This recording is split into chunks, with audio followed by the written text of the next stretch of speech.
Yo, yo, yo, yo, yo, yo, yo. Big Kish back up in here. Shout out to Rapaholics for breaking this down, man. The title reads, Kendrick about to destroy Drake at the Grammys. We already know 2025, we got something. Hey, look, we are in for a surprise. We are in for a surprise. All of these performances, all of these Grammys, all of it, man, look. Y'all just sit back, relax, and we just going to enjoy the ride. We're going to enjoy the show. I will leave a link in the description so y'all could go watch it uninterrupted because y'all know I like to talk. Y'all know I'm like holding y'all. Without further ado, let's get it. All over Drake's grave at this award show. This Sunday night, we are about to witness history in so many different ways. And the craziest part is that it won't even be as historic as the following Sunday, when Kendrick will likely perform Not Like Us in front of hundreds of millions of people on the Super Bowl stage. We've already seen official NFL trailers with the instrumental of that song. Halftime show, catch Kendrick Lamar at the top of his game. It's February 9th on Fox. And a couple other indicators that Kendrick will end up performing it, regardless of how much legal action Drake threatens with. But that's a story for another video. The Grammys. Let's focus on the Grammys, because Kendrick can make history there in multiple different ways. Firstly, he's likely to hit the milestone of 20 Grammy wins in his entire career on Sunday night, as he's currently had 17 different wins and he's nominated for 7 different awards this year. Most of them are for Not Like Us, which is crazy in and of itself because I don't think a diss track has ever received this many Grammy Award nominations. Kendrick is the perfect example of quality over quantity. Perfect example. But yeah, he's looking at best rap song and best rap performance with both Not Like Us and Like That with Future and Metro Boomin both being nominated in those categories.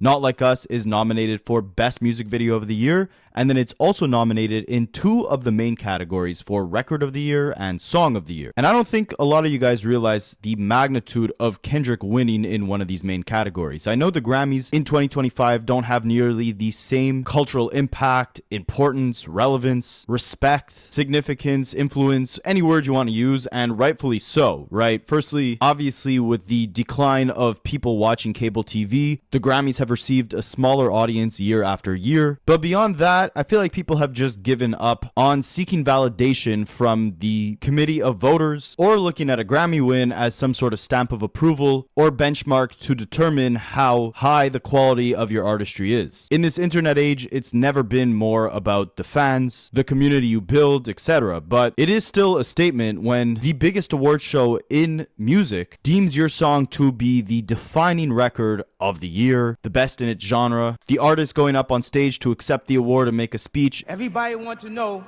what I would do if I didn't win. I guess we'll never know. It's still a memorable and cherished moment by fans of the artist or of the music in general. So for a diss song, arguably the most successful diss song of all time, to win not just any award, but a Grammy in the main category absolutely speaks volumes to the reach that that song has had and the detriment that it's done to Drake's career. Like, just imagine after just a couple tweets, one interview in a magazine, and basically silence aside from that, Kendrick has not said a word about Not Like Us. For the first thing for him to say about that record being during His silence says a lot.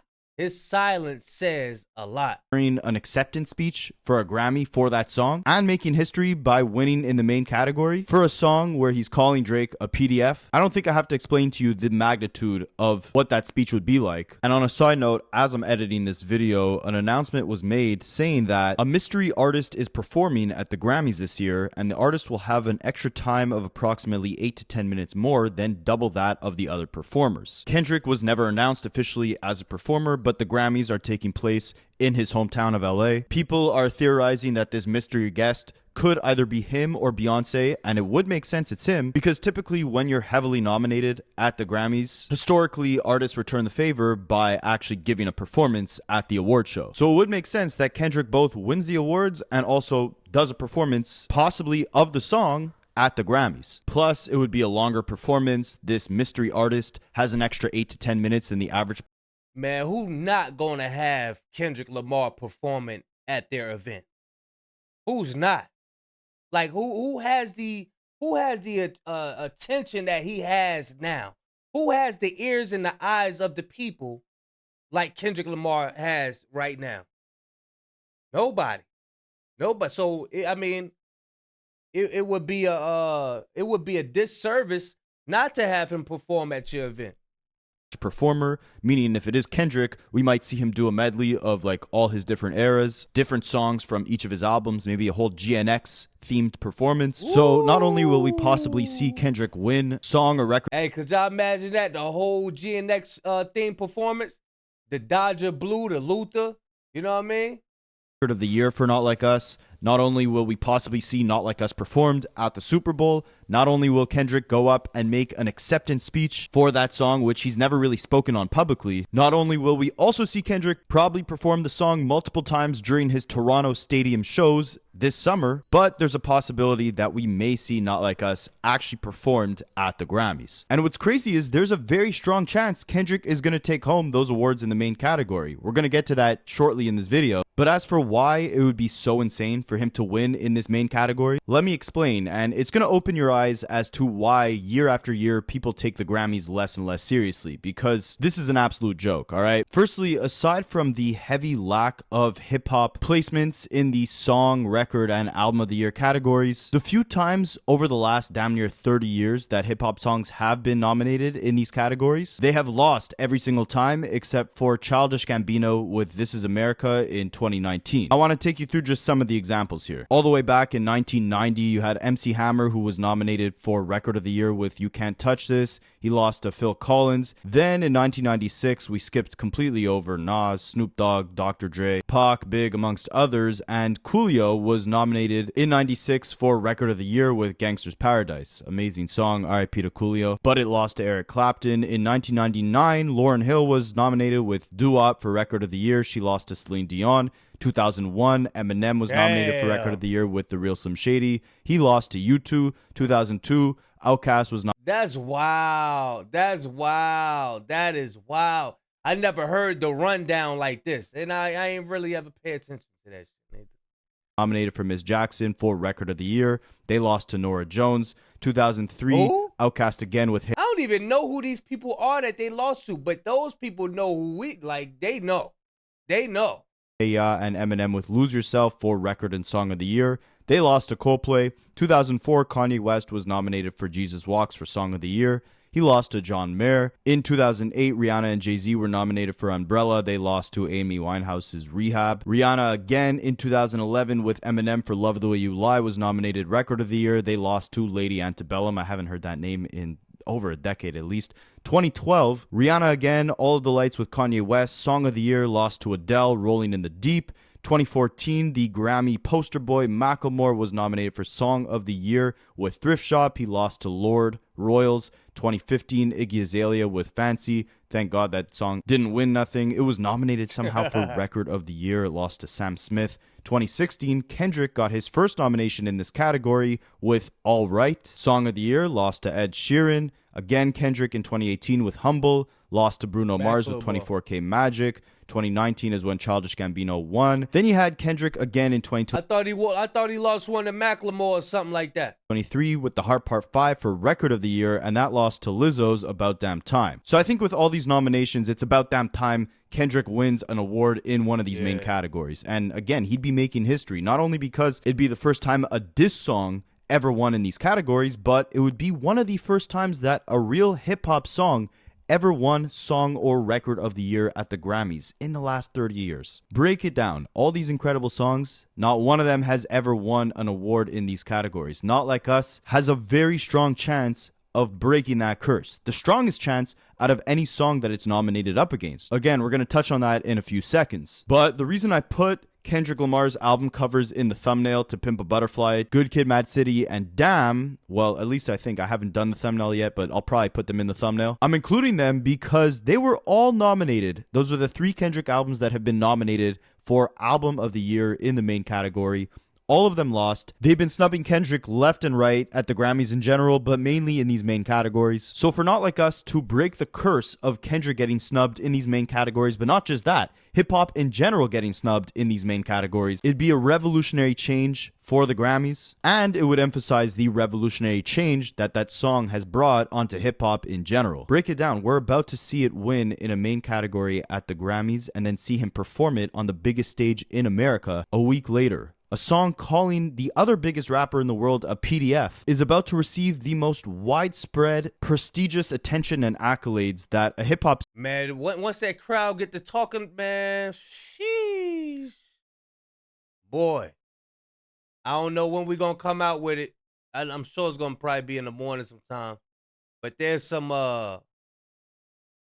accusations talking about TDE and somebody coming out saying that somebody was assaulted with the executives of TDE and all of that stuff.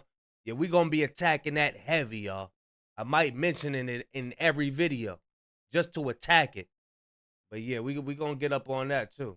Song has really ever received in history. Now you might be wondering, Rapaholics, how the hell are you going to say Not Like Us is about to win Record or Song of the Year before the Grammys have even happened? And to that, I'll say we got some deep diving to do. So Billboard recently came out with an article saying, is a Kendrick Lamar 2025 Grammy sweep really that certain? It reads, next month, all eyes will be on the rap field, where Kendrick Lamar could sweep the single categories with either Not Like Us or Like That, since both those songs are nominated for Rap Song of the Year and Rap Performance of the Year, and this would be a potentially seismic moment in the wake of Drake's new lawsuit. Last Wednesday, Drake accused UMG of defamation for distributing and promoting Not Like Us, a song that's in the running for both Record and Song of the Year at this year's ceremony. And just to let Drake know, you can't sue the Grammys for picking a song that they like the most. And they continue, in our general field predictions, Billboard names Not Like Us as the projected winner of Record of the Year. And if you guys have been keeping up with the channel, then you know that I did a video on this a couple weeks back when Billboard first dropped these predictions, because they were fairly accurate in previous years. And this makes sense, right? Billboard is obviously the company that makes the Billboard charts, and their staff include a bunch of music industry insiders. They have a good knack for predicting this type of stuff because Grammy winners are decided by the Recording Academy, which is a professional organization of music industry insiders. Good look on that breakdown.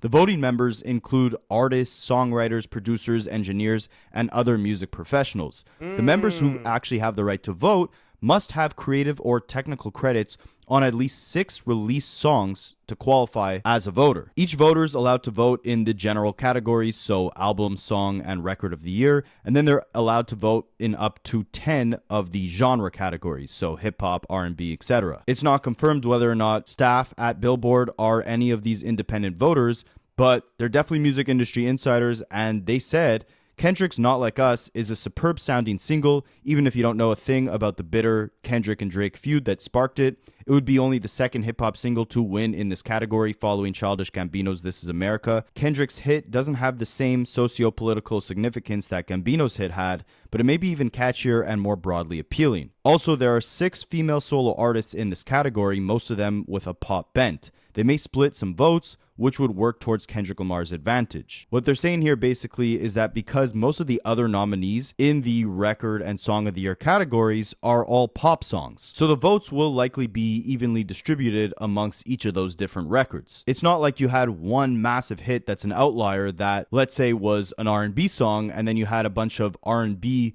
voters at the Grammys who all voted for that song. Instead, it's Kendrick Lamar and a bunch of other pop songs which were all massive hits, but relatively all equally as big. So it's more likely that each of them will get a relatively equal amount of votes, which leaves Kendrick's Not Like Us as an outlier since it's the only hip-hop song, but was also as big as all these other pop records. It's kind of like if you're at a gas station and you see one bag of chips versus like 5 different chocolate bars, and you had like 8 different people going into the store to pick out a snack. Odds are, even if that bag of chips isn't the most desired snack from each of the customers that's about to buy something, if each of those customers had to vote on what snack they wanted, the bag of chips would probably have the most amount of votes because there's a bunch of different chocolate bars, but only one bag of chips. The only difference is that Kendrick's Not Like Us. That's a great breakdown. Great breakdown right there. Us record has more salt in it against Drake than a bag of chips does in general. On a side note though, speaking of Canadian chips, I didn't realize that you Americans didn't have ketchup chips for the longest time in America, and that's like a weird flavor for you guys. So drop a like for ketchup chips and drop a like for Kendrick winning Not Like Us at the Grammys. Ketchup chips. I never heard of that. Is that a thing in Canada? Y'all know Rapaholics, he in Canada. He from Canada. That's their thing out there, ketchup chips. Now, before we get even further, because we have another outlet that has even done a better job at predicting Grammy winners and nominees than Billboard has. I heard of Heinz. I think we got Heinz chips or something like that. I don't know. Just to take you guys through the other songs that are nominated in this category, because Kendrick has some very tough competition here. So firstly is the Beatles with their song Now and Then, Beyonce's song Texas Hold'em, Sabrina Carpenter's Espresso, which was a massive song, Charlie XCX's 360, Billie Eilish's Birds of a Feather, Chappelle Roan's Good Luck Babe, Taylor Swift and Post Malone with Fortnite, and Kendrick's Not Like Us. So as you can see, a bunch of pop songs, a couple country pop songs, and then this one hip hop song. So there's this Twitter account by the name of the Grammy Guru who have been making predictions on who are going to be the nominees at this year's show. Now they're predicting who is going to win in all of these categories. They provide some reasons for their predictions as well, and they also interview various different anonymous registered voters at the Grammys to see who they're going to be voting for and why. And somehow this Twitter page has been a lot more accurate than any other predictors, including Billboard, with their predictions of who the nominees were. We're going to break down how accurate they were, and they tweeted out as a pre-warning, there are over 13,000 voting members of the Recording Academy, and we'll be sharing the votes and thought processes of only a handful of them. Try not to overreact to the choices by coming to conclusions, but think of it more as a fun peek into the mindset of how some Grammy voters decided to cast their votes. We'll get into a couple of their predictions of other artists and songs as well. For example, they said Chris Brown could win his second ever Grammy Award with his song Sensational as a top contender for Best African Music Performance. His first and so far only Grammy win was over 10 years ago at the 2012 Grammys with his album Fame winning Best R&B Album. And as far as Best Rap Album this year, they said it was initially an open Best rap album at 2025 Grammy was instantly an open race. But as time progressed, Doechie's path. Hey, look. Doechii putting in that work. Doechii putting in that work. I like her story, man. Her story from the bottom to the top. You know what I mean? She got a great story. She was an aspiring artist. She put in a lot of work, and then it clicked for her. Doechii is very, very talented, y'all. Race, but as time progressed, Doechii's path as the frontrunner has become very apparent. Doechii's thorough Grammy campaign has done a marvelous job of showcasing her and her artistry to voters, alongside viral moments causing Alligator Bites Never Heal to reach new commercial success. Historically, there are multiple cases of albums with passion and acclaim winning this category over far more successful ones, and Doechii could very well end up as the latest example. And I think that would be great to see. If you guys have been keeping up with Doechii, then you know that her mixtape that came out in August, Alligator Bites Never Heal, I think it opened up with about like 10,000 copies in the first week, but it's only been selling more and more each week due to the popularity of the massive promotional campaign that she went on, performing on Tiny Desk, different late night shows, getting cosigns by both Kendrick Lamar and SZA. If you haven't checked that album out, highly suggest you do. But despite this, Future and Metro Boomin's We Don't Trust You remains as a potential spoiler as the biggest nominated album and the adoration that the song Like That off that album had received. Yet, the fact that Future's only Grammy wins had highly respected rap titans attached to them, like Kendrick Lamar, Drake, Killer Mike, and Andre 3000, could indicate that voters are not in a rush to award him on his own. Basically saying, like, he's not a Grammy darling. Like, even though the album was massive, it's not like where Kendrick just opened his mouth, someone's gotta hand him a Grammy. Future only really wins them on collaborations with other highly acclaimed artists like Kendrick or Killer Mike, etc. Past Grammy winners Eminem, the most awarded artist ever in this category with 7 wins, and Common, who was... Hey, look, I'm going to leave a link in the description for y'all to watch it uninterrupted, because I want to encourage y'all to go watch this on your own as well. Go show Rapaholics some love, because dropping videos like this every day, you got to do your research. This is a hard job to do, you know what I mean? And I just want to just tap in with them and see, you know, get some insight and share it with y'all. Those are some of the things I be watching when I'm not doing videos. You know what I mean? But yeah, this is a lot of information right here, y'all. Y'all are not going to want to miss this. Rapaholics be cooking. I'm telling you. They cook. He knows how to cook. But yeah, I'm going to leave a link in the description. Y'all make sure y'all go check it out. Big Kish signing out. I'm going, y'all.